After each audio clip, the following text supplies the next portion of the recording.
இன்றே டவுன்லோட் செய்து உங்கள் ஃபேவரட் ஷோக்களை என்ஜாய் பண்ணுங்க.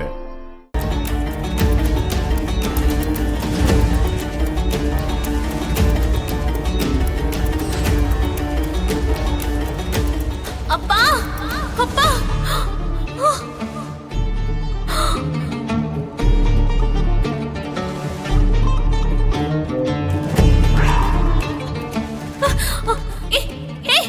யார் இது?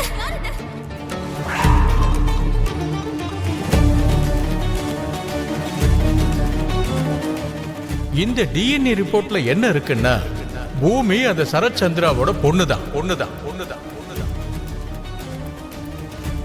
இவ்ளோ நாளா உனக்கும் அந்த பூமிக்கு மட்டும்தான் தெரியும் அவ அந்த சோபா சந்திராவோட பொண்ணுன்னு. இப்ப கோமால இருக்கிற மாப்பிளைய தவிர எல்லாருக்கும் தெரிஞ்சு போயிடுச்சு. அது தெரியறதுக்காக இதெல்லாம் நடந்த மாதிரி இருக்குமா? இனிமே அந்த பூமி தானே இந்த வீட்டுக்கு மகாராணி.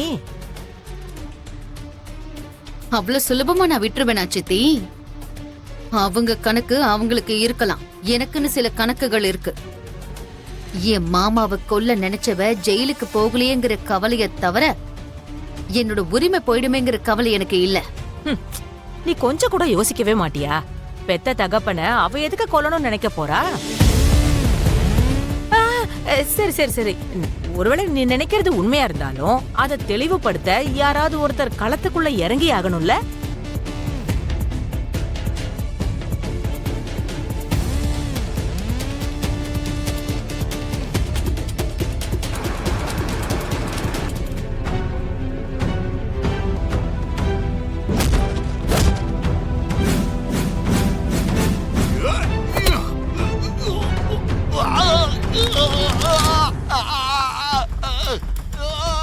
ஏண்டா, ஒரு பொண்ணு தனியா உட்கார்ந்திருந்தா அவளை கொல்ல பாப்பீங்களா? ஒரு பொண்ணுன்னு அவ்வளவு கேவலமா போச்சா?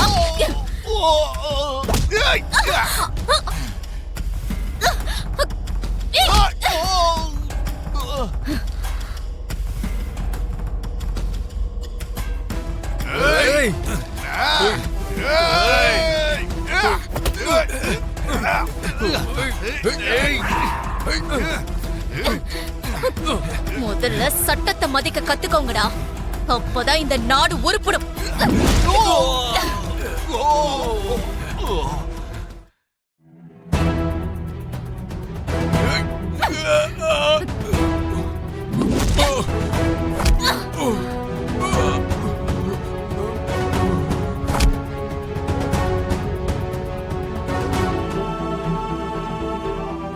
சரத்சந்திரா மர்டர் அட்டெம்ப்ட் இன்வெஸ்டிகேஷன் பண்றதுக்காக வந்திருக்கிற ஸ்பெஷல் ஆபீசர். சரத்சந்திரா உங்களுடைய அப்பா. அவரை கொல்ல நினைச்சவங்க யாரா இருந்தாலும் அவங்க சாதாரணமானவங்க இல்ல. ஏன் சொல்றேன்னா, ஒருத்தவங்களை கொல்றதுக்காக இப்படி வாய் பேச முடியாதவங்களை அனுப்பியிருக்காங்கன்னா அவங்க ரொம்ப பிரில்லியண்டா பிளான் பண்ணிருக்காங்க. இவங்கெல்லாம் யாரு, இவங்க பின்னாடி இருக்கிறவங்க யாரு, எல்லாத்தையும் கண்டுபிடிக்கிறேன். நீ அவருடைய பொண்ணுன்னு மட்டும்தான் ப்ரூவ் ஆயிருக்கு. உன் அப்பாவுடைய கொலைக்கு பின்னாடி சந்தேகம் இருக்கு. எனக்கு சந்தேகம் வந்துச்சுன்னா உன்னையும் விட்டு வைக்க மாட்டேன். மேடம், என் பக்கம் தப்பு இருந்தா என்ன தண்டனையா இருந்தாலும் ஏத்துக்க தயார்.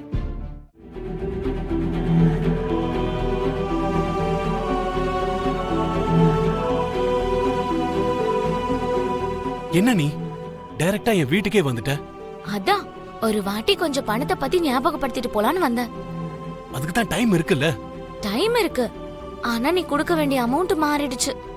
50 lakhs இல்ல, 60 lakhs. என்ன நீ வாய்ப்பு கிடைச்சிருக்குன்னு உனக்கு பேராசை அதிகமாகிட்டே போகுது. நான் உன்னை கட்டிக்கணும்னு ஆசைப்பட்டேன் வம்சி.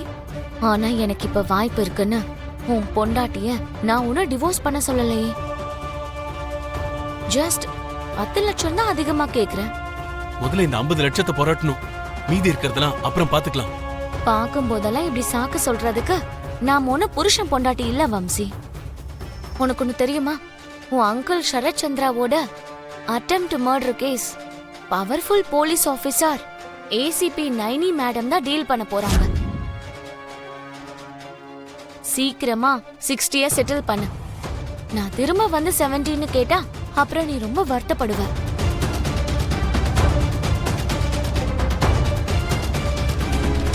சரத் சந்திரா கேஸை இன்வெஸ்டிகேட் பண்ண வந்திருக்க special officer ACP Naini madam.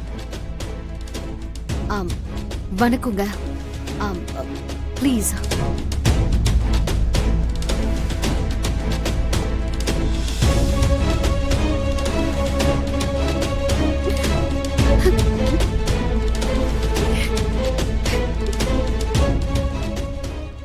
Please, உங்க கவலை என்னால புரிஞ்சுக்க முடியுது.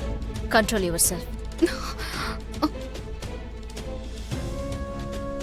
இந்த கேஸ்ல உண்மையான குற்றவாளி யாருன்னு கண்டுபிடிக்கணும்னா உங்க சப்போர்ட் எங்களுக்கு தேவை. என் மாமா கனவுல கூட ஒருத்தருக்கு கெடுதல் நினைக்க மாட்டாரு. அப்படி இருக்கும்போது என் மாமாவை யாரு கொல்ல நினைச்சிருப்பாங்க? எனக்கு உண்மையிலேயே ஒண்ணுமே புரிய மாட்டேங்குது. பிசினஸ்ல வெளியில எல்லார் கூடயும் என் மாமா ரொம்ப ஃப்ரெண்ட்லியா தான் இருப்பாரு. வெளியாளுங்களோட ஃப்ரெண்ட்லியா இருப்பாருன்னா உங்க மாமா வீட்ல இருக்கிறவங்க கிட்ட எப்படி இருப்பாரு? என்ன இப்படி கேட்டுட்டீங்க ஏசிபி மேடம்? வீட்ல எல்லாரையும் தான் உயிர் மாதிரி பாத்துக்குவாரு. அதனாலதான் உயிரா நினைக்கிறவங்க தான் உயிரை எடுக்க முயற்சி பண்ணிருக்காங்க.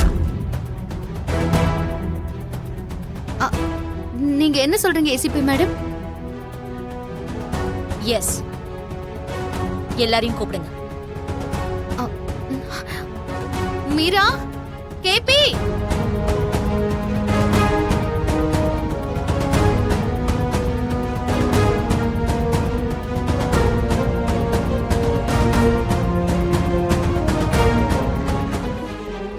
சரத் சந்திரா உங்களுக்கு என்ன உறவு? எனக்கு தாய்மாமா. அன்னைக்கு ராத்திரி நீங்க எங்க இருந்தீங்க?